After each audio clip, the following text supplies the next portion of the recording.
La loi de finances est sans doute l'exercice qui met le plus les députés à l'épreuve.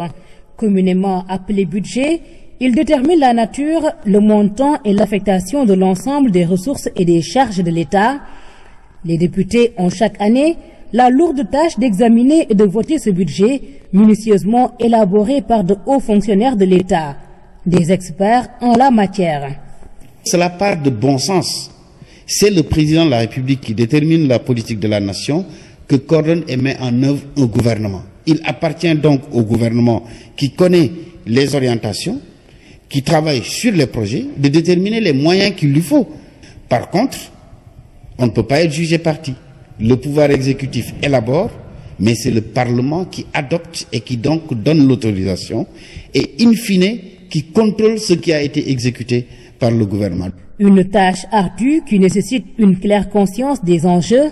D'ailleurs, l'examen se déroule d'abord en commission technique avec chaque ministre dépensier, puis en commission des finances avec le ministre de l'économie.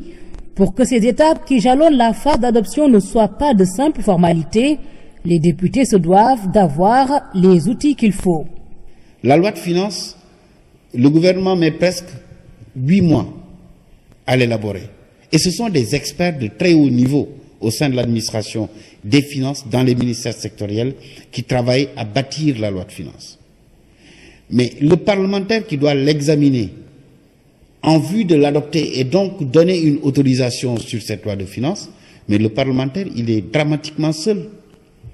À l'Assemblée nationale du Sénégal, nous n'avons pas encore une structure chargée d'analyser ces questions économiques, budgétaires, financières, pour pouvoir élaborer des notes de synthèse, éclairer les députés sur les orientations, parce qu'il faut bien comprendre que le député ne peut pas être expert en tout, et pourtant il est appelé à se prononcer sur tout.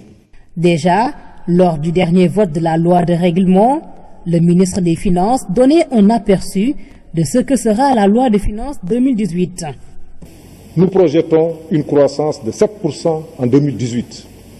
Le budget 2018 atteindra 3 700 milliards, un peu plus. Le budget d'investissement est projeté à 3 345 milliards. Ce sera à cette nouvelle législature d'examiner le budget 2018. C'est le lieu d'inviter tous nos collègues députés à s'armer de manière constante de cet esprit de responsabilité qui fait la force des nations qui sont en marche vers le progrès. Nous en sommes capables si nous le voulons, et nous devons le vouloir. Nous avons l'obligation de le vouloir.